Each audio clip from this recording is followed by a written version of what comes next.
Hey, who is this? Hello, Leo. Is this Laurie? This isn't Louis. Is this a fan? I didn't think we had any. Hi, No, but I have had the displeasure of watching your show. And how it fails such a trivial gimmick. No suspense. No stakes. Okay, that's a valid criticism. You know what? At the end of the next one, I'll make it more fun, more flashy. The end. There's no time for the end. How about the opening? Like right now. What do you mean, right? You're in the opening of the Scream 6 review.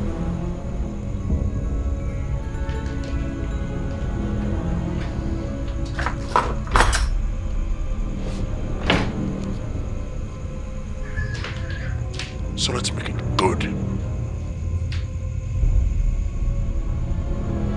Question 1. You should know this. You asked it last week.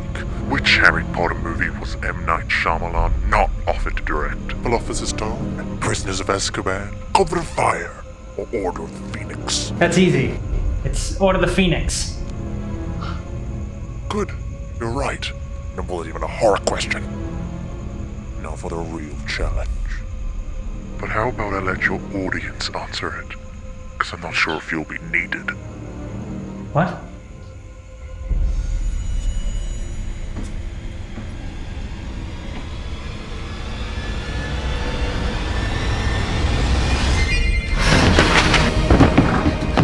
No, why are you doing this? No. Wait, that's me. What? That's me.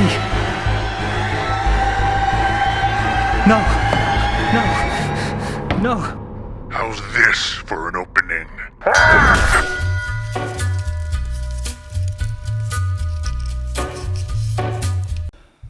Oh. Hey, you ready? Yeah. Okay, scoot on in here. Hey, you have Hey. your notes? Yeah. Okay. You good? Yeah. All right. Here we Good. go. Let's get started. Okay. 3, 2, 1.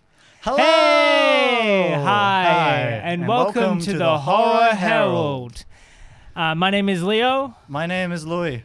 and welcome to our special Scream 6 review. No, Scream, I'm scared. Oh, Scream no. Sixum. Screw six. It's the movie. We're very excited to do this Very. one. Mhm. Very excited. We love the Scream Oh, franchise. it's my favorite. Yeah, I think it's I just. think it might be my favorite franchise, just ever. Oh, that's pretty good. That's pretty good. I don't even know what my favorite franchise is. I do think this is. Well, I don't care, Leo, about your Yeah. favorite franchise. I know you continue. Anyway, I will say that I think it is definitely the most consistent slasher franchise. Consistent, fun franchise. I'm not the yeah. first one to say that, and I won't be the last. Yeah. And yeah, I love them. I don't think there's one bad There's movie no in the bad bunch. movie. That Spoilers for our feeling about this movie. Yeah. Yuck. Oh, but it's we can't wait to review this, and this is a special one because the film that got us into doing this podcast again. Yeah. To doing was Scream 5. Scream 5, Oh, yeah. Scream. I remember leaving the cinema going like, man, I want to talk about this movie. And we're like, yeah, we need to talk about it. Because we made this podcast like a long time ago, 2019, and then we stopped, but then we brought it back because of Scream 5, and it feels so great to be here over a year later to do the sequel, because we liked Scream 5. Yeah, enjoyed it. I mean, we weren't blown away, and I think I look more fondly on it now I think than I was back then. I think stayed the same. Stayed the Honestly, same? I feel like I stayed the same. But I watched it again recently when before seeing Scream 6, we watched it again, and I'm gonna say one big critique I had about that movie was that we didn't love so much this message, and kind of that what was their like new thing they were talking about, like the new meta kind of concept. But I actually grew to like it. I kind of like how they kind of grown to be more like major social commentary rather than completely just horror. Yeah. But I do get the grievances that some people have with it, but yeah, we're so happy to be here. Not happy to be here at this podcast, but we can't wait to talk about this movie. But before we do, there's a thing that we do, and please don't skip. I know you're gonna skip. Don't skip because trust me, we do have a sponsor, which is this QR code. No, don't skip. Don't skip because this ain't like any other sponsor. Why? All right? Why? Because this is a cool ass website. Okay. And I like don't. every other one. Yes, they're cool ass websites. They're not a product. We're not forcing you to buy something. We're not giving you some promotional deal. This is just a cool thing that we do every episode, where the sponsor is a special website that you can check out. Okay. It's like an interactive thing. And the one for this week, I forgot. That's how cool it is. The one for this week is quizdemon.weebly.com. Quiz Demon. Like Scream, like it quizzes you. Maybe. Or Jigsaw. Jigsaw doesn't quiz you. A little bit in the mood, bit like Scream, bit like that. Quiz Demon. Check it out. Scan it. Probably will take you 5 minutes. Our sponsor has given us little information about it, but check it out, Quiz Demon. Now it's our special segment, the news segment. So the news of the week, it's probably going to be old news by the time you see this video. That's okay. Maybe not. Who knows? But let's get into it. The first news little segment, first little news thing is that Evil Dead Rise premieres at SXSW to resounding reviews and success. Right now, it's 100% on Rotten Tomatoes. Awesome. Which is awesome. There's some really great reviews. IGN gave it 9 out of 10. I saw this one thing. Did you see it? What is it? It was this guy did not like the movie at the premiere. Oh. And he was like, he literally stood up and went, "This movie fucking sucks," and flipped them off. Really? Yeah. And then everyone there was like booing him, and then Bruce Campbell was like, "Hey, can you get the fuck out of here? Like, why are you here?" And he was just like, wow. And like, you can not like a movie, but don't scream at the filmmakers at a screening event and scream out. Oh wow. "You suck." Okay, I've done a little research. And then everyone loved it. Like everyone else loved it, except for this guy. Don't be that guy. If you don't like a movie, don't scream at an event. Don't be like that. Spread the positivity. Yeah. And but everyone else loved the movie, so I know it's getting great. I just know that it's 100% Rotten Tomatoes, 9 out of 10. There's some great reviews for people. People are saying it's the goriest Evil Dead yet, which is saying a lot because this is Evil Dead, and I'm kind of really because we said we're gonna see it in cinemas. We have to. But I'm a bit like, I don't know if I'm gonna be. I know there's one certain scene. I don't know. I'm not gonna say much, with a cheese grater, and that is all I know. That I'm like, fuck. Yum, yum. I don't know anything more about that, but but the reviews are amazing. Apparently, it's bloody fun. People are saying you got to see it with a group of people in the theater, as you do with a lot of films. Yeah. But I can imagine this being a whole lot of fun if people are into it.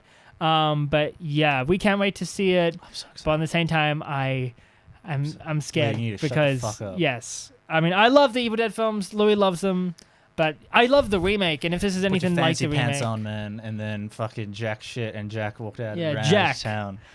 I don't know what you said, but hell yeah. I'm referencing the movies, Leo. Yes, right. Anyway, that's awesome. That's cool. All right, next bit of the news: Faces of Death remake. Is the star Dacre Montgomery? Australia's own. Billy from Stranger Things. What the hell's Faces of Death? I will explain. Okay. And Barbie Ferreira from Euphoria, you may know her, and that one scene in Nope. Just that one small scene. She had more, got cut out. Was there more? Yeah, she had more. Why? She had a stalker. Yeah. There was a whole thing where she had a stalker, and then there was this whole thing about, but it got cut out. Oh, okay. It just got cut out because it just didn't fit the movie? I have no idea. It just got cut out. I hope it isn't because of Barbie Ferreira, because I know stuff about her stuff being cut out from Euphoria. But anyway. But Faces of Death. So Faces of Death, it's a remake. Faces of Death was a movie. No. It was a movie. Back, I'm not sure what year it was, but it was it was like a really, really screwed up kind of gory movie that there was a lot of, it was 70s? Basically, I think it was made to look like a documentary. So it's like Cannibal It's a bit like Cannibal Holocaust where like, a lot of the stuff that was happening, you couldn't tell if it was real or not. Right, okay. Like, you would actually see animals being killed. Like there was one thing that scared the shit out of me because I saw it because I was looking for the poster here, where they were, like, killing a monkey alive, like a little baby monkey, and peeling off the skin while it's... Anyway. Don't like that. But it's basically... I hated when it's Friday one of those kind of, like, like, gory films where it's kind of looking into, like... the phases of death and what is death and whatever that, and it was a hit back in the day. Like it actually made a lot of money. Wow. Because people were like, "Holy fuck, let's just see whatever this is." This is like prime kind of like gory, Slasher gore, like 70s probably? 70s, like it was like... Texas Chainsaw it was Massacre like, kind of no, like... it wasn't a slasher, I don't think. No, but I mean like but it was people like the grittiness in that seeing movie's like not that experimental horror, people Okay. are going to just see it and puke.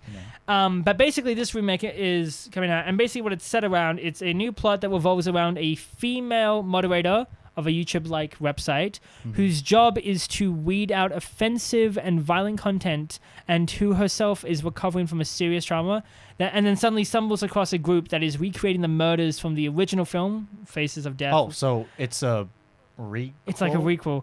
But in the story primed for the digital age of like online misinformation, the question faces like, is the murders real or fake? And it's like... So it's like the movie...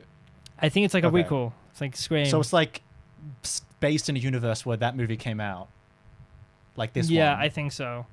Huh. I think it's more like a reboot than a remake. I might have got that wrong. But but this movie exists. I think so. It says the news source, which I get everything from Bloody Disgusting, says it's a remake. So I'm just reading what I'm reading. Okay. That Faces of Death was one of the first viral videotapes, and we are so lucky to be able to use it as a jumping off point for this exploration of cycles of violence and the way they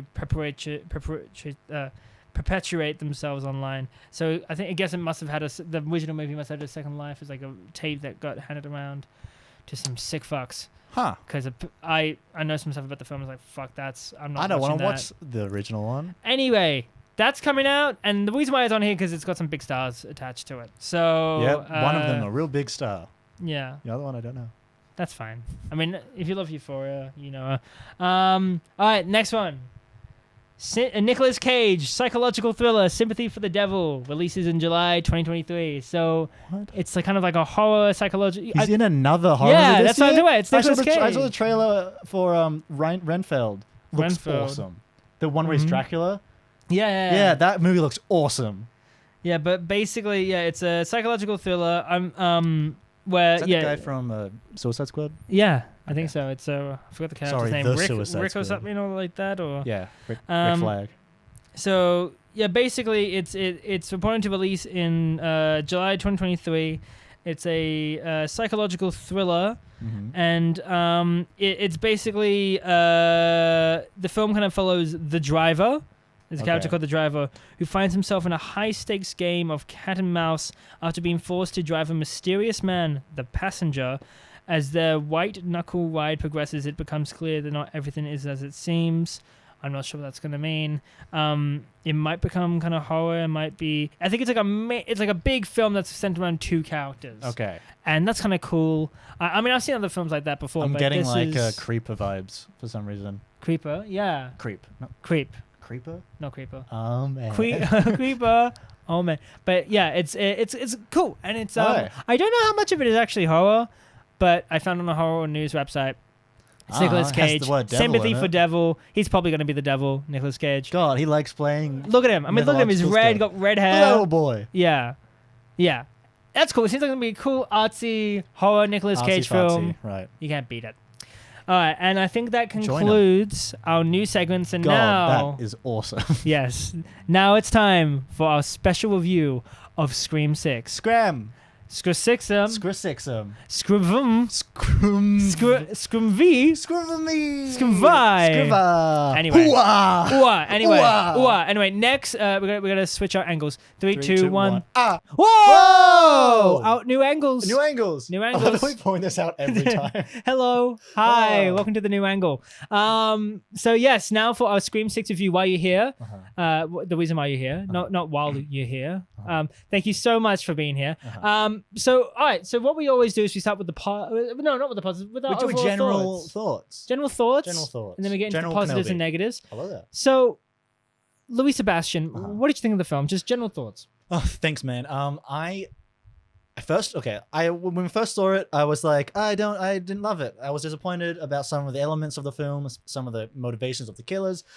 I was a bit disappointed in a lot of kind of the facets of like motivation and like, like nitpicks of like, oh, that's not how that character would do, or that's not that. And like a lot of like, I didn't love Gail's main thing in the movie at the beginning. I was kind of nitpicking a lot of character motivations and like some scenes where I was like, I didn't like that. And then the revelation of the killers. But then I watched it again and I'm just like, and I watched some interviews and I like it a lot. I like it. I think if you look past all the dumb, like, oh, I'm smart and I'm a big horror and I'm like a big film guy and I know all this film stuff. If you look past that, like any Scream movie, it's a fun Scream movie. Like it's Scream. It's like, there's this movie, like in the last movie, there was this tiny teenage girl with no look like muscles or no actual thing gets shot multiple times with a bulletproof vest and has no injury throughout the rest of the movie. Doesn't make sense. Dewey survives multiple stab wounds in other movies. Doesn't make sense. Spoilers for the fifth one, but we expect you to know. I'm talking about the second one, how he survives. Just like, second one. But in all the movies, basically. In all the movies, spoilers for the previous ones. Yeah. And I'm just like, sure, doing it again isn't the best excuse. It can't just be like on the coattails. The other ones did it, so we can do it. Yeah. I'm not saying I love it and it's perfect. I'm saying like, I can take a step back and go, it's a Scream movie. Yeah. But it doesn't mean I'm going to be so forgiving for all the stuff. But I like it. Leo? Yeah. I came out loving it, really. I did know there were some negatives. Like, I felt like, oh, yeah, there's some stuff that don't really sit well with me. But I loved the first two acts so much. Yeah. I loved, there were so many things in this film that I loved so much that I excused it basically on my first watch. And then I did slowly go over time and go like, oh, well, that's not great, actually. There's some negatives of this, like, I don't actually fully love.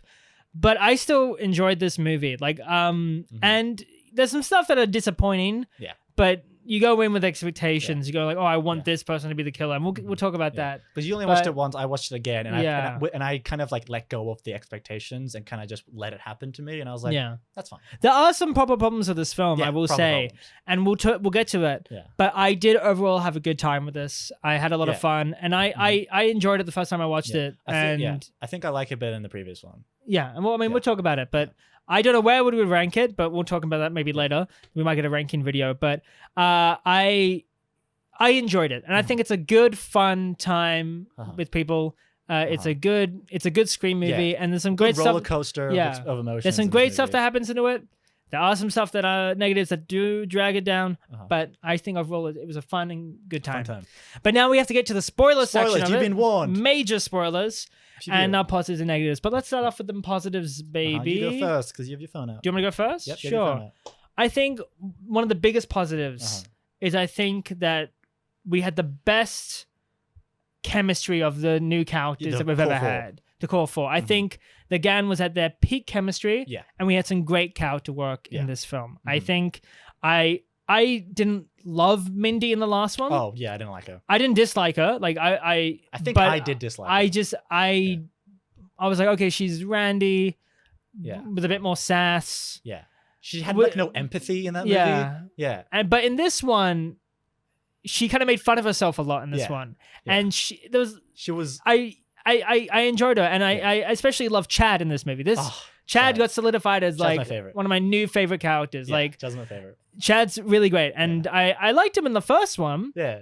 But he really was great in this one. Comes in his own and I really felt like he, in a way, in this one kind of became like a new Dewey. And not that he can replace Dewey. No, I know what you mean. But not even because of the ending. Yeah. But just the fact that he's like kind of innocent and trying to help out and trying to use his authority. And I think I love it. And I love the new characters. And I even like Sam more in this one as well. Yeah. I think Sam comes in her own.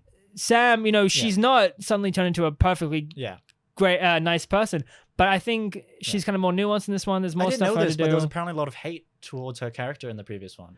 Apparently, I think I know a little bit of that. I didn't know that. I watched an interview with like people with the Radio Silence, and they're like, she got a lot of hate in like comparing her to Sydney.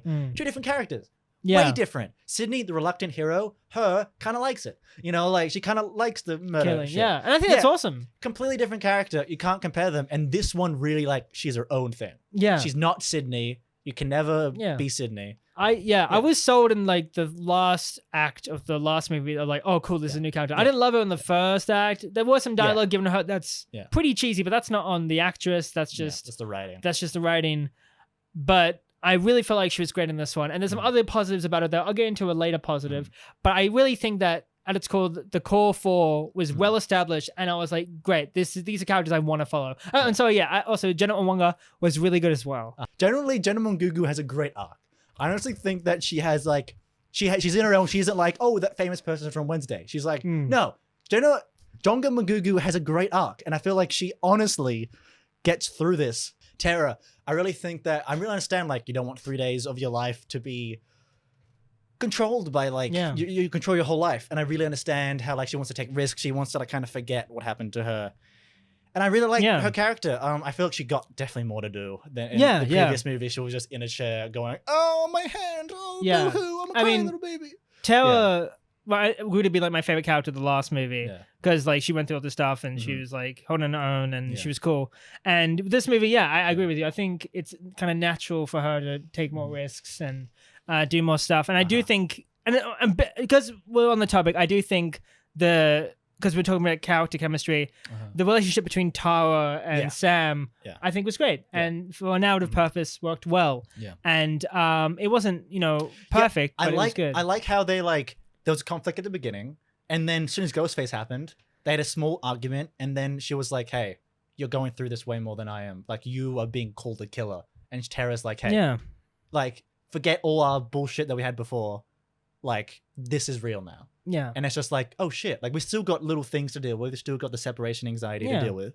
But we're just like, hey, this is real now. And it allows the characters to be more nuanced in that way. And I'm it just allows... like, hey, you're not dragging out this drama throughout the whole movie. Yeah, like, and it's this good. is And real. I think there's lots of great little character moments throughout the film, especially with the core four, just like that, where they're caring for each other and they're being honest with each other. Yeah. And it's not bad. And And I think Mindy really has more, like you said, has a better self-awareness, I think. Yeah.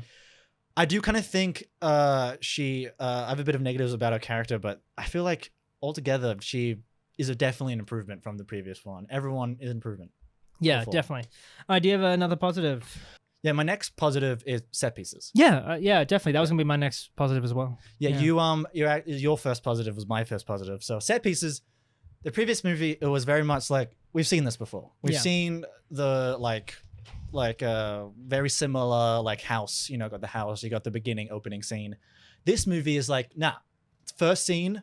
We're in a restaurant, and then we're in an alleyway, and then we got the whole beginning scene. We got the staircase, the ladder. Yeah, that was my favorite sequence. I watched it again. In my opinion, I watched it again today. I was just like, I'm getting chills, and I know what happens. Yeah, because I love that because seeing and that kind of connects to some of the kills of the film that I like.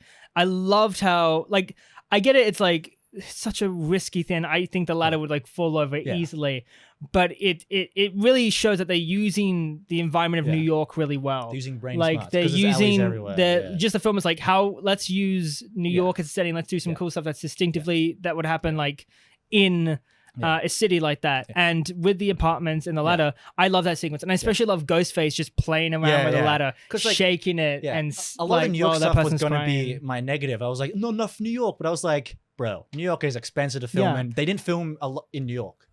They did barely filmed anything in New York. Maybe did they did shots, insert whole, shots and all that stuff. But because this is technically bigger budget, but still a small budget slasher because they aren't too expensive. But but it feels like New York. They got the subway. Yeah. They as much as they could do, they made it New York. Yeah, and what I like about it is that also they didn't use New York as a gimmick. Yeah, they didn't go hey, look, we're at the fucking Statue of Liberty, man. They didn't do let's have fighting someone dying in Times Square or someone thrown off the Empire State Building. Yeah. It just felt or bring it to a city. New York shirt. Yeah. It wasn't cheesy in that way. They just thought let's do it in a city. Let's have that setting work for the kills. And that ladder sequence I love so much. And I even like that they were in apartments. That kind of felt New York to me, but it wasn't explicitly New York. And it felt great. I mean, and a lot of great set pieces. I agree. Yeah, and the train. The train was the awesome. editing with the train, the lights going out, and I feel like, and man, it does kind of make it also, scary that. Danny. I like the new boyfriend. I saw the movie again. I was like, you like the new boyfriend? Yeah, I didn't love him the first time. I keep on saying the first time. I've only seen it once.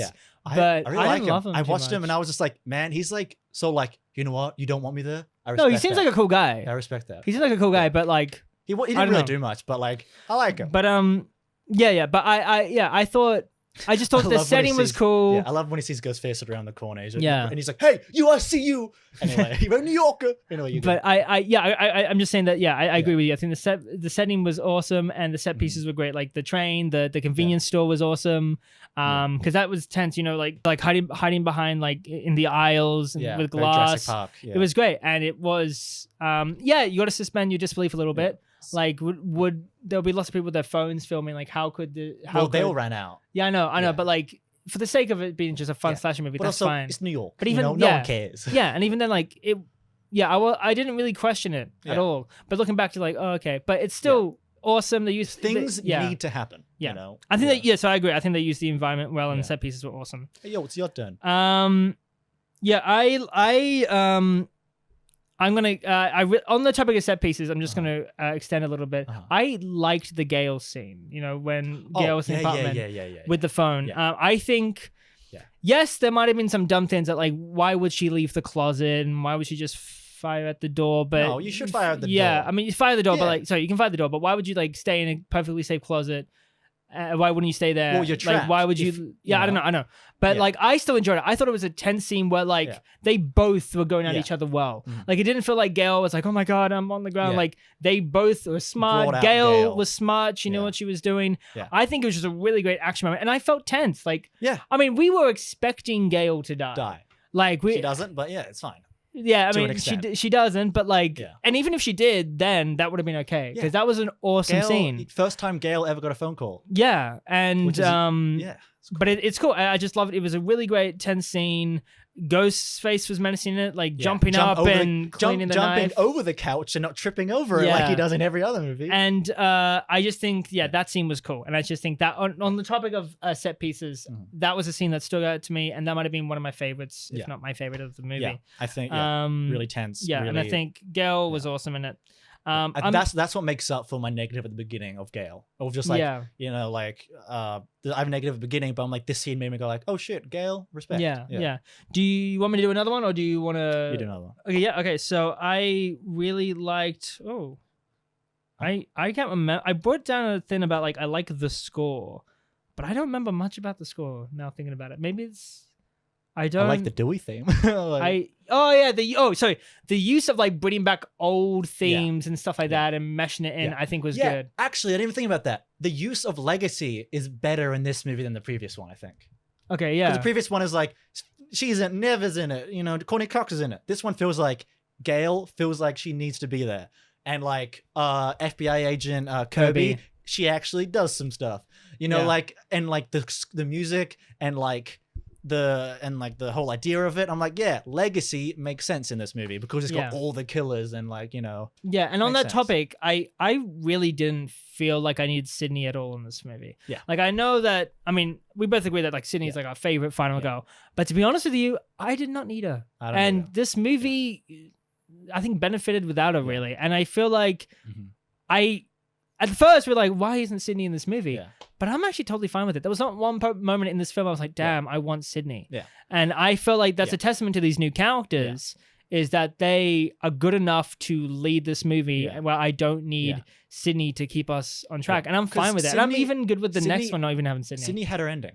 Yeah. Sydney's good. And if Sydney, like, if there was a cliffhanger of Sydney in the previous movies, I'm like, oh my God, what happened next? Yeah, I want to know what happens. But she has a family. She has a family. Like, why would she come all the way here? Why would she come back? She'll be with her family and take care of them. So it makes sense. I like it. And on the same time, I don't need her. Yes. Of course, Gail's going to be there because she's a reporter. Yeah. She lives in New York. Yeah. So, but makes like, sense. Even then, I was good with just the little legacy characters that we had. I didn't need Sydney. And I think they Sydney did that. Was going to be in the movie. I wonder how. And apparently, it did change the motivation of Ghostface. Apparently, she was going to be more connected, which probably does make sense with like, probably like the original mask and having all like that stuff probably would have connected to her somehow.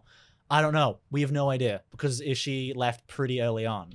Yeah. And apparently completely fine. Like I heard an interview. They were like, it was just a business decision, nothing personal. Yeah. And like Radio Silence, they like still love her. Nothing personal. No bad blood. And I'm like, cool. I don't need. Sure, if Sydney was in this movie, we probably wouldn't have like known a difference because we wouldn't have known the movie without it. But movie without but honestly, like I would have preferred it really. If someone said like would you want this movie to have Sydney or not? Well, the thing is, Although we I wouldn't know. I know. We But wouldn't here's the know. thing: like at Scream 5, at the end of it, I think we even I'm not sure if we both agree, but we're like, I all right, agree. that's it. Enough of those legacy characters. Go with the new Done. ones. Yeah. So I didn't even need Sydney at all. I didn't even need Gail, but I think Gail was Made well sense. utilized in this film, Mhm. and Kirby was nice. And I think I mean, a lot of people go like, oh, she wasn't how she really is in Scream 4, and I don't think she was like the most. She's 10 years extremely. older. I don't She's think been through she was trauma. extremely well utilized, but that's okay. Like I'm just glad to see She can her be in the in next it. one.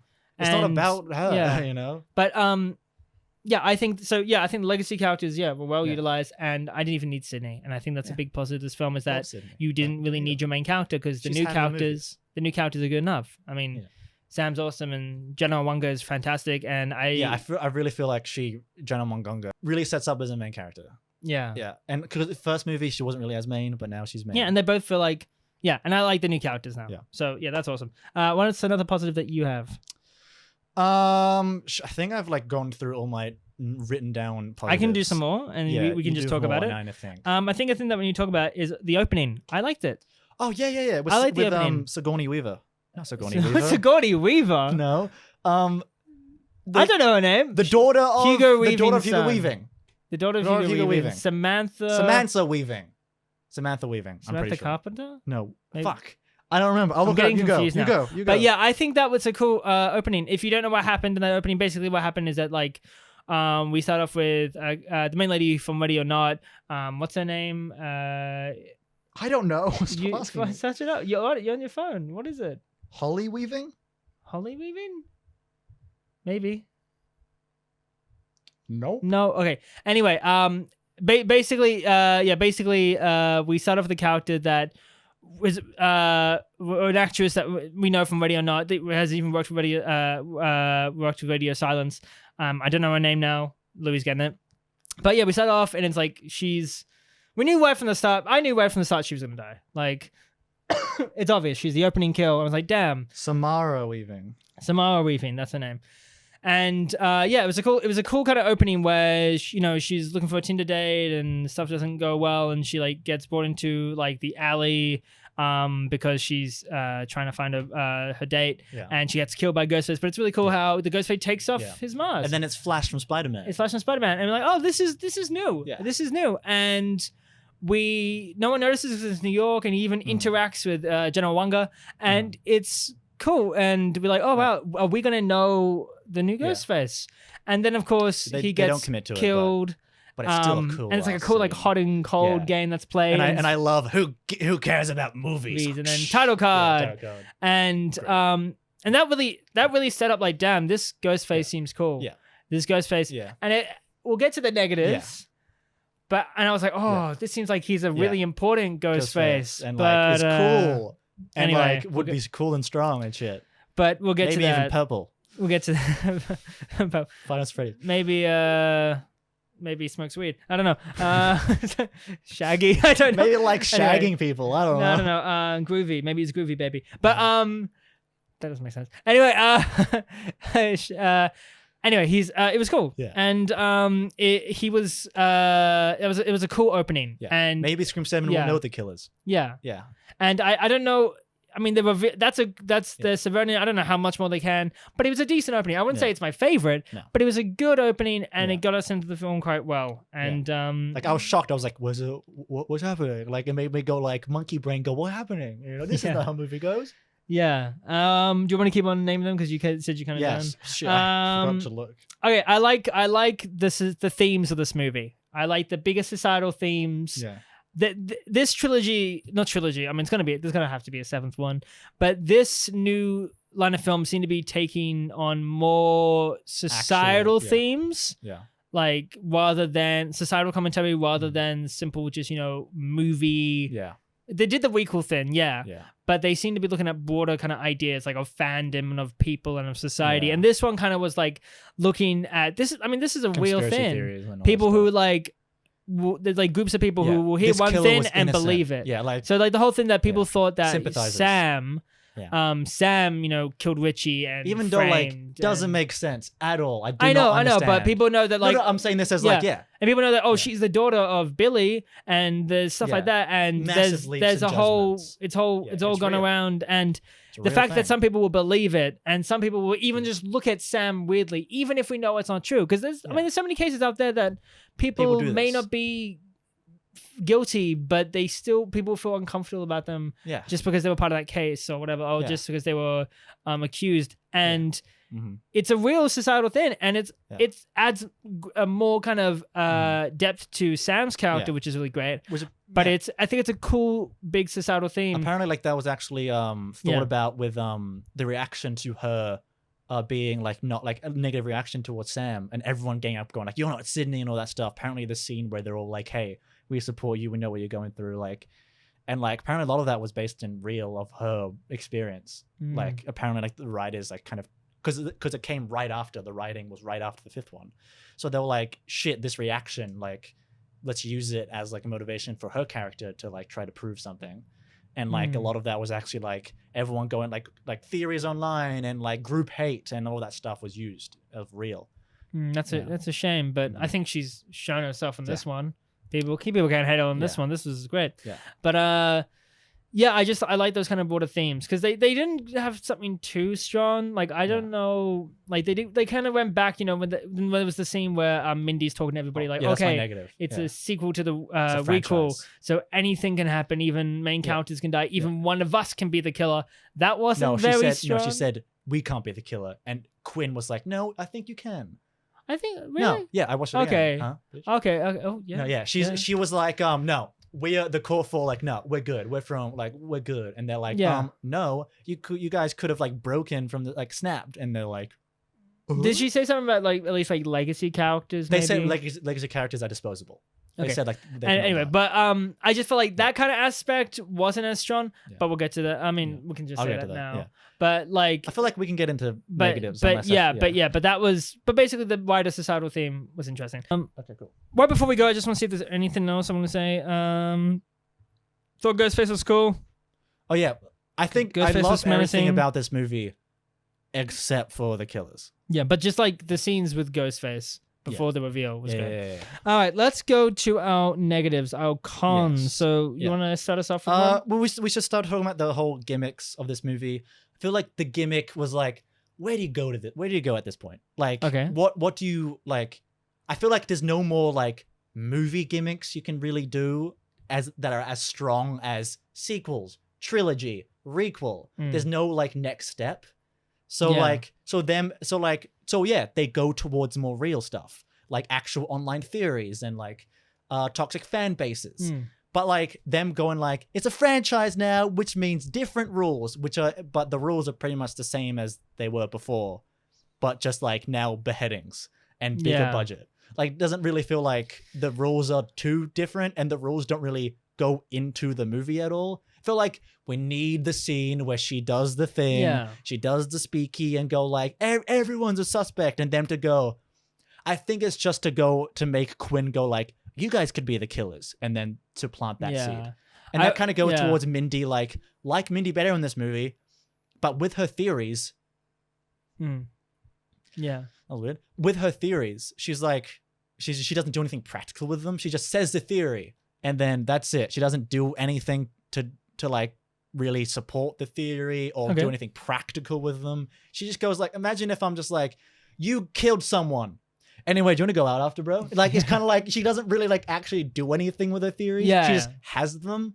Yeah. Except for she's like, go get away from me. I think you're Ghostface. And it's more for like, haha, funny. She thinks he's the killer. And sure. Like, yeah. I really think that was kind of like not as developed. Yeah. But back on the social commentary thing, it feels like it's kind of lost its touch, the Scream franchise, where they used to be able to go like trilogy, sequel, whatever, and now they kind of haven't. They can't really do anything with that now, and that was a major part. Just drop it.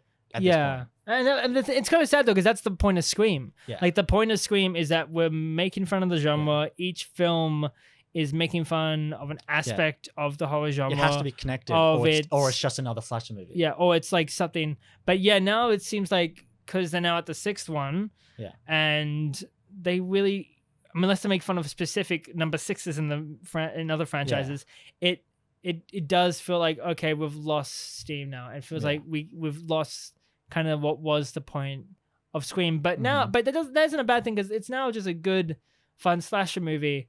Yeah. But it feels less. Yeah, it feels like it's kind of lost its touch a little bit in this one. That was technically yours and mine. Okay, did you? I can go again. I can just do another small one. Go. I'd say I didn't love Gail does redeem it, but I didn't love how Gail wrote like kind of her characterization in the beginning of this movie, of how she's just like, oh, whatever, someone was gonna write a book on it. I feel like she kind of had character regression. Yeah, that sucks, because a great part of the last one was when she said I wasn't gonna write a book. And Courtney Cox was a producer on this movie, so she must have had some say in it. But I just thought that also leads to a plot hole, which I'll get to later. Yeah, but also like it does kind of like she does redeem. Oh yeah, like I still think there was that one little moment, but we still had. I mean, I wouldn't blame. I mean, listen, she's gone through a lot. She's lost someone that she cares about. But I feel like it. She a bit more explaining of like why, like a bit more emotional. Like why did she do it, and not just like you just want money, and her going like and then just like boom done. You know, I feel like it kind of takes away from the Dewey. Like I'm gonna write about Dewey and go like he's cool and like, and then she's like writes bad stuff about Samantha and it kind of like goes to her old ways. I'm just like, come on, man. Like, there's like kind of just like goes, that bit just felt like weird. Like, imagine like it'd be cool. Like maybe we have a small scene with Gail, and like maybe she's like her show's being cancelled, or like you know like the reason why this is happening, and not just like you're just doing it for the money. And she's like, it's about limited crime podcasts now or show stuff now. I'm just like, okay, Gail. That kind of made me not like Gail, and then she does redeem it, but like, come on. And it is a I mean, I do think personally, I do think she's redeemed. Like, almost. I think that it was just that one little moment that was bad, but as soon as she gets like punched in the face by Jingle Wanga, it just got from then on. Like, Judy Bagaka really does bring it back. But I also like that, because that was like a nice, fun moment in the theater as well. That people like laughed at that moment where like. You know, I once, but I do think that I do think that scene, and there was like also I think comedy is well used in this film. I think there's some great comedy scenes. And I think steals a cop car. And I think everybody's just, I think everybody's chemistry is so good that it's just fun. And but I will say that one little moment with Gail wasn't great, but from the rest, I think she's fine. The rest of the negatives I have is really got to do with that third act. And do you have any other negatives beforehand? One negative I have actually is that the kind of like new characters they introduced besides like the legacy characters in the core four. Weak. Didn't love them. They were kind of weak. I prefer the characters in Scream 5. They felt like extra characters just to be extra characters, and like of course they're going to be the killers. Like who else is in this fucking movie? Like, and also it is actually not specific to the third act. Like, I get it. Like the core four are so cool. I don't want them to see them die. But like, kind of ends with the movie. We're like, wow, no main person dies. That's a larger negative we'll get to. This like the Scream, like the ghost face is so cool and so badass and strong and like, he's not clumsy, doesn't trip over shit, but he just kills no names. The main people do die are the no names, but like if there was a side character that was really cool, and like if they killed Danny, like oh shit they killed Danny, and maybe like Sam is like oh no, you know, like that would be like impressive. But no. I just think a lot of the new characters weren't too special, although there was some great scenes with them, like the spoilers, the two kind of teens kind of killers who were like part of the group. Like friends of the group, whatever. I like they have one or two good scenes. Like one, you know, with the whole scene with the bed where it's like, it's like, hey, is that Peter? It's like, who's Peter? Yeah. Who the fuck's Peter? Like, and hey, she's cool, but I mean, but and then the other guy's cool, but the other guy with the scene where, you know, at the party and he's trying to get it go, but that's just because of Chad. So they really aren't that special. Those two characters. Literally, when he took the mask off, I was like, who is he again? I was literally like, who? Oh right, duh. Okay. How did he get there? Anyway, but do you want to say anything before we talk about the third act? Because that really is my biggest negative.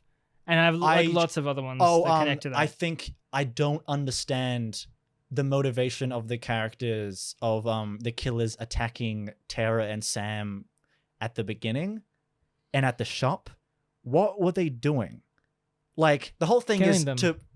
But the whole thing is to I didn't think it was to bring them to the shrine. No. It's to make everyone think that she's Ghostface and going crazy, because that's what he says. Like, I need to put on this mask, and like I need you to do this so everyone thinks that you're the killer, and I walk up into you and you're revealed as this ultimate killer.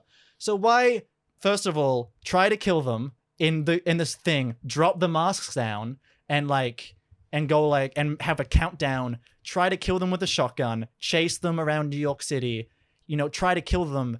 I guess I can kind of see, because here's the thing though, like in that, for example, in that convenience store scene, it felt like to me when I saw that, oh, they're framing Sam because no one else is in there. No one else is in there. Security tapes. I know, but he could go in and fix that up. How? Like, I'm just saying that like there's a bunch of dead people, and the only ones at the scene of the crime, because Ghostface is left, is Sam and Tara. And I felt like, oh yeah, that was kind of like framing them. But not everyone else ran away. Not saying that's the ultimate frame. Yeah. But I'm just saying that like that was like, oh, there seems to be something going on. Like I felt like that was fine. I personally felt. But then like fine. Ghostface, when she first goes to attack Tara on the street, what are you gonna do? Just one Ghostface tries to attack Sarah and Tara. And then Sam just goes, well, bam. I think they're just trying to kill. They don't give a shit about Tara. They just want to. Yeah, so Sam. They kill Tara there. They can kill Tara. Sam, like. I didn't see it as big as a nitpick. I didn't see it as big as a nitpick. There's a lot of risks in this plan. I don't know. I don't see it as that bad of a nitpick. I watched it again, and I'm just like, that doesn't make sense. I know, you could your opinion, but that's right. I feel like just like I watched it and I was like taking notes, like, why, like, so if they do kill them, if they do die in that convenience store scene, but why chase them with the shotgun? Why not just leave after everyone else is dead? And then why drop the mask? Sure. Okay. Yeah. With your bigger point. Yeah. Okay. Sure. And then why in the apartment?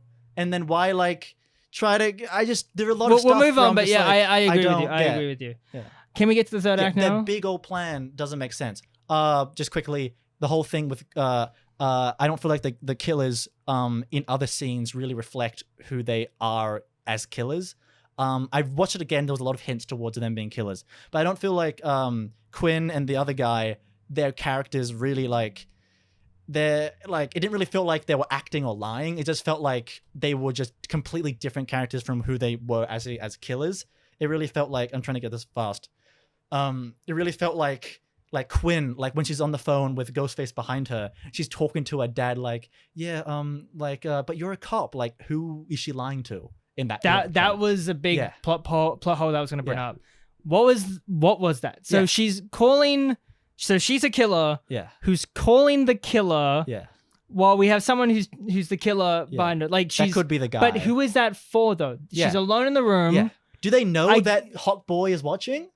But even then, like, what is? I know the point of the scene is for Hot Boy to go, hey. Yeah. But besides the audience to go like, oh, she's probably not the killer. Yeah. What was the point of that? Because that is not for anyone. Like, that isn't. I guess maybe later when they go over to the room and we'll see Ghostface there killing her, sure. But the whole sneak up and pretending, it's like that. Who was that for? Just pull down the blinds so no one can see. Kill the guy in the bathroom, and then just have the scene where you're making the fake death noises. Yeah. And then it just felt like, why are you on the phone going, hey, you're a cop and blah, blah, blah. Did they just go like, did the cop go like, hey, Hot Boy's at the window, so act like you can't see me. And I felt like, what was that? And like, that's what I mean. That's what I'm talking about. Why are these characters acting this way? And then suddenly at the end, they're all crazy. They're all like, I think a big negative is that a lot of the stuff in this film is just to have like a cool looking scene, but it doesn't make sense overall, logistically. And I get that. Film for these films, it doesn't have to be. But there's some moments where it's like, really? They've just never really. Would that happen? Like, they've never really gotten the Ghostface killers correct. But I still think it's some scenes I forgive, some scenes you won't. Yeah. But like Anyway, are we good talking about the third act now? Yeah, we're talking about the third act. So for me, and I think Louis can probably agree to an extent, when watching this film, I was like, I'm loving this movie. Mm-hmm. And I was literally going to go like, this is my favorite sequel. Yeah. Like, I was like, I am loving this to death. Yeah. Right until the point where they got to that kind of final section where it's the memorabilia kind of museum place. and they're like, we're gonna lock up Ghostface. From then onwards, it just was like, what the fuck? Yeah. Because it was like, it was really bad. Like I didn't hate it all completely. Like there were some cool scenes, there were some cool character moments, but from then onwards, it just was like really like, oh, what the fuck? Like what is happening? It was great before. Like honestly, the first few, the first 2 acts. 3/4 were really great. But let me just get into it. Yeah, I think that the third act to me was just really silly, and I think we'll just get maybe the killers. We'll maybe talk about the killers now. Okay. I felt like the killer reveal was kind of disappointing. Yeah. Because when we went in, we kind of, I had the expectation that like, I didn't think he was going to be. I didn't think it was going to be Stu. Yeah. But I think it was going to be someone a little bit more important than just Richie's family. That's why I feel like the change of Neve Campbell not there kind of changed it to be like, there's no that extra element of like legacy. They have to just go back to it being just Samantha. Yeah, I didn't think. I thought a legacy character was going to be one of the killers. Mind you, we didn't see the trailers. I just thought like someone important was going to be a killer. Yeah. Because or at least it just being related to a legacy thing. I don't know, but something, because I just felt like doing a rehash of number 2. Yeah, it's pretty much just number 2. It's just a family member, members of Richie seeking revenge. Yeah. I didn't hate it, but it was kind of disappointing. Yeah. And also, there's a major plot hole, which I should just say now. Yeah. Just to get out of the way, I won't do my little section plot holes. Yeah. How the fuck? Mm-hmm. So mind you, this is a year after the first one, 5. Yeah. Gale wrote the book. I don't think even a year. Anyway, so I got this from Cody Leach. This isn't an original thought, but how the okay? This is just say it. Gale wrote the book on this, right? About the whole murders. Yeah. How the fuck did she not know what Richie's dad looked like? Well, going in investigating. Yeah. Like, she would have investigated going like, oh, at least go like, this is Richie's dad, what Richie's mom looks like. How the fuck? Did he change his name? Probably. But I don't remember that. Like, even then, the face. Like, she would know what the face looks like. How the fuck did she know? Because she was in the scene with, there was a scene where, when he comes out and he's like, after the ladder sequence, it's like, oh, my family, they're all dead.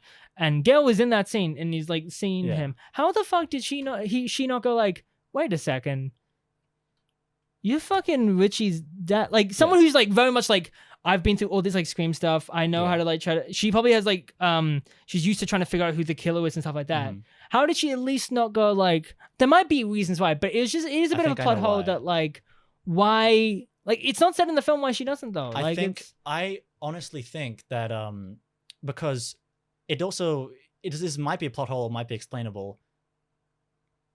They must have changed their names. Okay. The family. Because if they've gone to New York, they've obviously have different last names because they can't be related because then Miss Quinn has to have a different last name to her brother. So the brother must have a different identity and to get into university and to get into the pool. So they must have changed his identity. So then they must have changed their last names. So because if they vetted Quinn, that means Quinn would have had to completely change her identity and not be related to Richie at all. Sure. And then he would have to change stations and have to have a completely new identity because that means he would have been known. Would have been like, everyone would have been like, "Hey, you're the dad of the killer." I agree. No, I'm saying like this doesn't make sense. I agree, this but it's more than the names leaps. though. Like she would see family photos, she would do whatever, she would know what he looks like, not just the name. She would know what he looks like. I'm trying to think like. So it's anything? Like, how did she not at all go like, wait a fucking second, like. You're Richie's like dad, or at least think about, at least go like, you look familiar. Maybe she didn't do that much research. We don't know what the book. I know, but it feels like if she wrote the book, like it's the book, and the killer, she would go research like what is his upbringing about, like whatever. Like that was something you would do, and it would come up with family fucking photos and shit. But maybe not. But you just have to go, maybe not. And listen, it's not that big of a negative. There's a lot of families. It's not that big of a negative that it ruins the movie for me, but it was an interesting plot point that I just heard about. And I was like, plot hole. I was like, oh, yeah. That's interesting to think about. Yeah. Like, that's interesting to go like, yeah, what the fuck? Oh, that's for the other one. Yeah. But it wasn't that bad, and I didn't even think about that while watching the movie. It wasn't until I just saw a YouTube video and I was like, saying that to me, I think I get it, but also I don't feel that strong about it. Yeah. Either. Like I don't. Yeah. It doesn't change it for me. I'm still thinking about like how the fuck did the cop not have any connections to It doesn't change. It doesn't change the movie for me at all. I'm just saying it's an interesting plot hole if you want to consider it a plot hole. Yeah. I think it might be a plot hole. I think that plot hole connects to how the fuck did they separate themselves as a family and change their names and get into university all in like the span of 6 months and like plan this whole thing and blah, blah, blah in the span of like that. It's just like a lot of loop, jumping, a lot of like bing, bing, bing, bong, and, like, bong. are they all psychotic? Like, my gosh. Yeah. And like this is my other thing of like during the film, they act sympathetic towards the other characters. They kind of like, and not in a way that's like, oh, that was just me tricking you. It just feels like there's no real signs. It's like there are signs towards it being connected to Richie's family and towards like, because he goes like, if you mess with my family, you're dead. Like he says that in the movie. And he goes like, and the dad goes like, well, it's not Quinn. I can vouch for her. And like, let's not look into Quinn. So like, there's like, okay, sure. There's elements like that, but not really like, I mean, they were like the only other characters. Yeah, like, I just don't feel like those characters felt like, and it's kind of like the friend from 2, like Timothy Oliphant. Why is he now acting psychotic? Doesn't make sense. There's no. To be fair, like he was in the movie and then just left. Yeah, and then at the very end he came back as a that's killer. worse than this. So it's like, but on the same time, like, and then why does the guy help Mindy in the the train that's station? another plot hole. It's like, why the fuck would you help Mindy? And then suddenly if you're, act like, all Ghostface? psychotic. It just doesn't like. There's a lot of plot holes in this movie, and it's like you don't have to have your killers act psychotic. You can just have them go like, you killed my brother, and I'm angry. You can go like, I understand, like I sympathize with you. All the things I said to you was true, but there's a point where I just don't give a shit. Yeah, just don't make them go like. And it comes, and it comes off as goofy, especially at the end, and that connects to like a larger negative, which is the ending. There were some cool moments I liked. But yeah, it was goofy. It was, I mean, the one big thing with the car running with the gun instead of and then shooting. Attacking and then shooting. Yeah, it's like I watched it again. I'm kind of like, I kind of like how goofy the cop is. Sure. If it was just the cop, cool. I don't even love the cop too much. I don't think his acting was that but great. Like, to be honest. but I know it's so weird. His acting is like so weird. I was watching it again, and I was just like, his choices are so strange, but I kind of love it. I kind of got into it. The other two, if they weren't there, like if they just died from the movie, if it was just him, hell yeah. Yeah. Like obviously all my same points of it being kind of disappointing, sure. But him as an actor and like as the choices in this one part doesn't make sense. Makes it silly and goofy, but at least I like his choices enough to laugh at and not go like, that's just goofy. Unlike the 2 other guys who were just like, I've always wanted to kill that guy. And like, I'm all goofy. And like you fucking calling her like a whore and like pushing her over. I'm just like, what is this shit? Yeah. I don't know. Didn't love the third act. Yeah, I just didn't love the ghost faces. And especially because like, you can kind of just, there wasn't also like too many new characters for you to like find it hard to decide who the ghost faces are. Yeah. Like they, basically towards the end, the only new characters with them were the cop and that guy. Yeah. So there's no one else you can really go unless you say it's either one of the main characters. Well, I actually thought it was Chad for a little bit of it.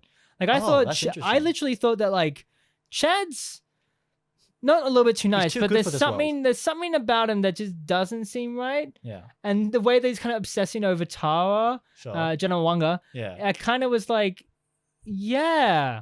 maybe it could be him. And that I also want to get to a bigger negative, but do you want to go to yours? I think mainly just like there is no real reason for us to go to like logically go, or like obviously either only because they are the last ones alive, but there is no real logical reason for us to go, that guy's the killer because he helps Mindy.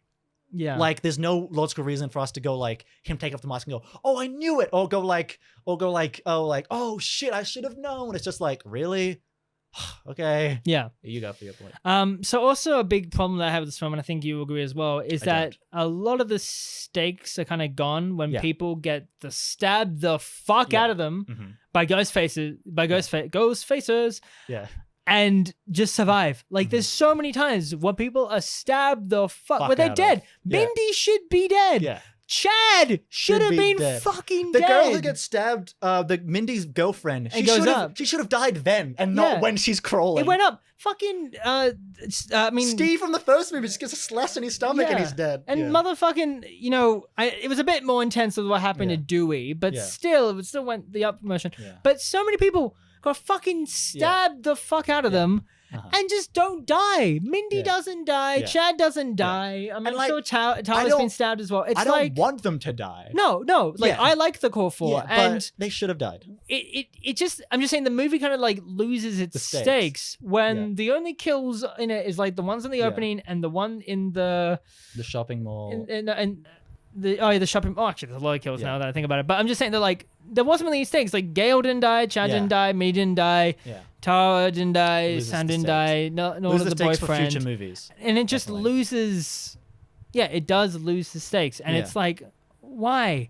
And don't get me wrong, I love the core four. So I could forgive it. Like when I remember you going like, oh my God, when Chad I fell off my chair like, I love Chad, but I was like, they can't commit to anything. Like he was stabbed by two ghost faces in one scene, taking turns, which I think was cool. Yeah. And it made sense for him to die there. There were so many moments where characters, it makes sense for them to die in this movie, but they just don't do it. And and the thing is, I'm not super pissed about it because I actually like the characters, but on the same time, you have to commit to something. Kirby should have died. Like it's like someone should have died. And one legacy character or core character should have died, but they just didn't. And it's like, what the fuck? There is a defense that was had that I watched. I'm not agreeing with this, but there was a review with the Radio Silence guys, with Dead Meat, their friends.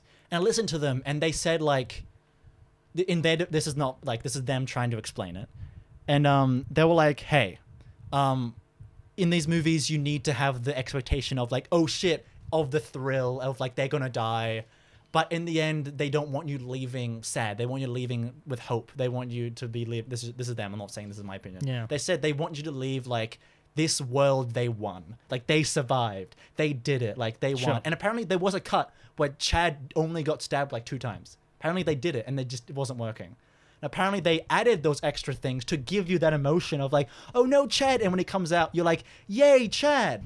So in the defense of like that was a filmmaker's, that was their intention. And on the same time, it's not bad to go like, we had a Scream movie where none of the main characters died, and that's kind of nice. But on the same time, it ruins the stakes for future movies, as you were saying. If it was just this movie, sure. If in the previous movie Chad wasn't mortally wounded and she wasn't mortally wounded and then survived, and then just doing it again. It's just that it also makes you retroactively look back at the other films where people were just stabbed a little bit and go like, why didn't they fucking survive if everyone gets stabbed the fuck out of them in this one? And it does kind of make it seem like there's no stakes.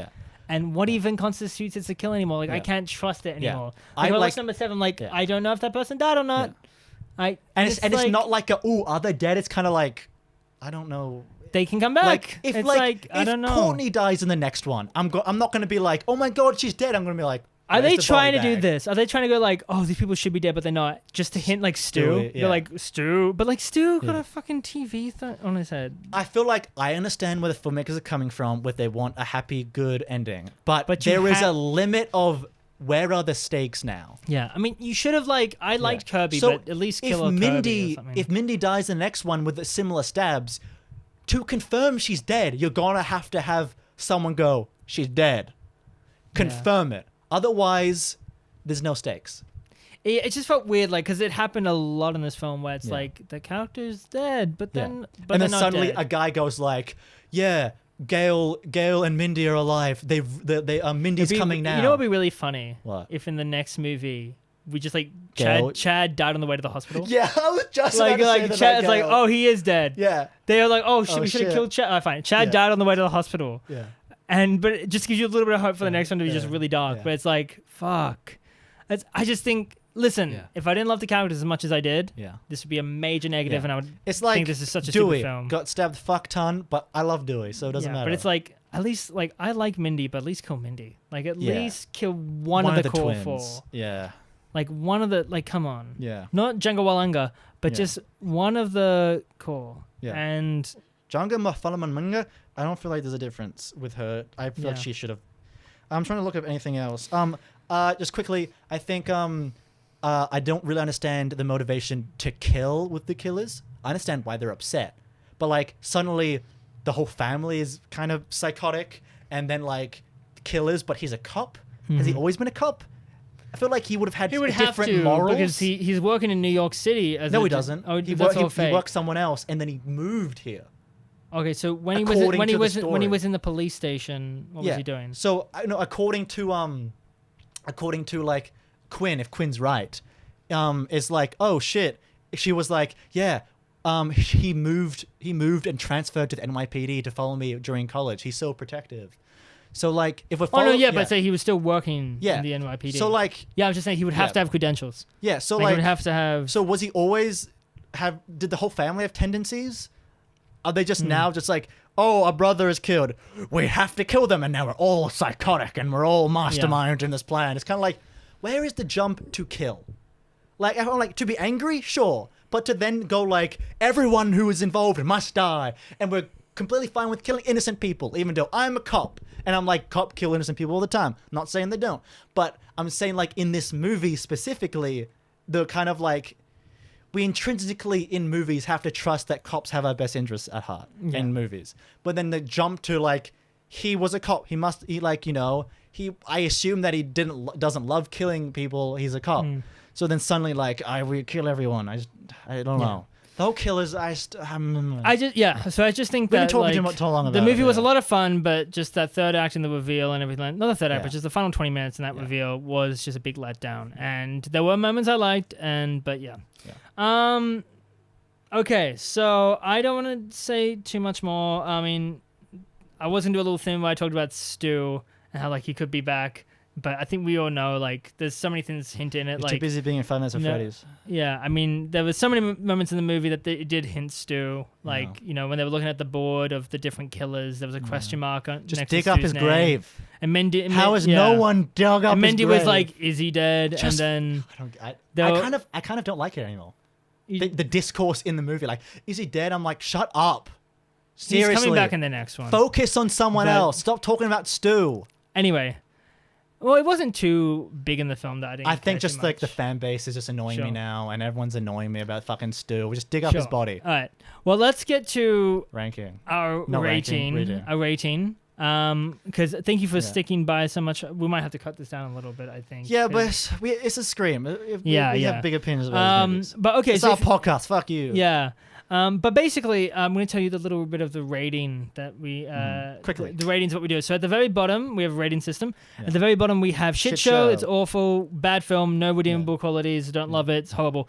The one above that is Boston Get Out the door. There's some decent things about this film. But boring. But it's boring. So there is not decent things about this film. Boring movie. It's like, it's a boring film that just didn't work for us. Yeah. You may like it. It's a movie. Like it succeeds at being a movie, but it's like, come on, it's not that great. Yeah. And then above that is Disappointment. And Disappointment is like, it's a film that like has some decent ideas, some whatever, but at the end of the day, it just doesn't work. Yeah. And it's a film that we may have had good expectations for, but it just really fails at it, and it could have been great, but it just wasn't. And then above that is Hey, It's Fun. It's just a movie that's a fun time. It's not perfect. It has maybe still has issues, but we enjoyed it at the end of the day, and it's just a fun time. It's whatever.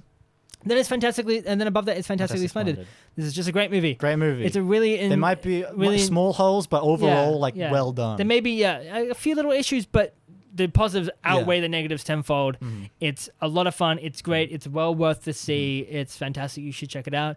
And then above that is at the very top, masterpiece / classic, which is that this is an amazing horror film, near perfect. You got to check it out. It's going to be a classic from years to come. It may already be a classic, but it is so good, and we give it. It's basically the equivalent of 5 stars. So it's really good. This film, I'm gonna freestyle this. I haven't really thought about this. I say Hey, It's Fun. Hey, it's fun. Just Hey, it's fun. Just a normal Hey, it's fun. I would say like if it didn't have those plot holes and ending, it'd be a fantastically splendid. I'm But gonna it give just- it. Yeah, It's fun. I'm gonna give it the highest Hey, it's fun. Yeah. because I would say higher than the fifth one. because we give Hey, 'Cause it's at fun least for the fifth one. At least this one tries more. Because listen, this was gonna be my favorite Scream sequel Yeah. until that final 20 minutes, Yeah. and then retroactively, and kind even of, that final 20 minutes, I don't extremely hate. yeah, But on the same time, I don't love. it's fun. So this could have been a fantastically splendid, Mhm. but I think I'm just gonna give it Hey, it's fun. a Hey, it's fun in 3/4. Yeah. If there was a meter, it'd be about to reach the It's temperature. nearly yeah. it's nearly fantastically splendid, but I'm just gonna give it a Hey, it's fun. Mhm. Anyway, now back To the other angle. to the other angle. Okay, well, thank you. We're back to normal. We're in Normal positions. normal position. Thank you so much for listening to our podcast. Thank you for making it this far. Yeah, it's, since we've restarted, it's been a year or more. Thank you so much. Yeah. And I'm just thank you for watching the video. Tell us your opinion what you about think. Scream 6. If you're in listening the to the comments. podcast, there is a Q&A where you can answer what you think about this movie. Yeah. Sponsor Spotify does Q&A now. Oh, there you go. Yeah. And give us your. We plan to rank these films, Yeah. but before we do, just tell us your ranking. I mean, we may copy it. No, I mean, Yep. we won't copy it, Mhm. but like, put your ranking in. Put your ranking in the description. No description, but that's Comments. The comments.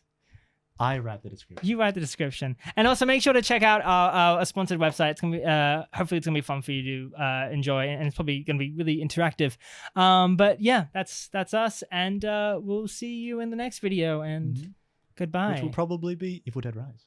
Evil Dead Rise, Or is either a classic. It's either Evil Dead Rise, Or a classic. The Last of Us Show, Suspiria? a classic, or we could review Cocaine Bear or Pearl. Suspiria? There's a lot of films out there. Tell us what you want us to review next. Suspiria? Suspiria, maybe. Anyway, Bye-bye. we'll see you. Thanks so Bye-bye. much, and Thank you. have a good one, and we'll see you in the next video. Bye. Cool. Cool. Yeah. Cool. Well, I'll get you home. Well, I won't get you home, but I'll lead you to the door. drive me home? Nah. Oh, you bitch. See you, Louie. Have a good one.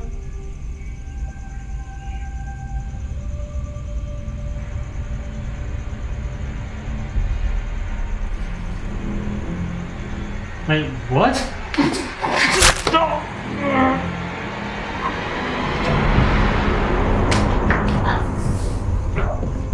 How? I stabbed you! Bro, you just stabbed me. Have you seen Scream 6? You gotta do more than that. But I got you in the jugular, bitch! You dead. Hi guys, Leo here. As I've learned today, I'm going to give some good quizzes. So I'm going to give you a great question. Now, in the original Scream movie, we all love it, we all know it. How many times is Ghostface mentioned? The word Ghostface, not the character, not whatever. How many times is Ghostface said? Alright? Is it once, 4 times, 8 times, or a whopping 11 times? Give me your answer in the comments, and thank you so much for sticking around.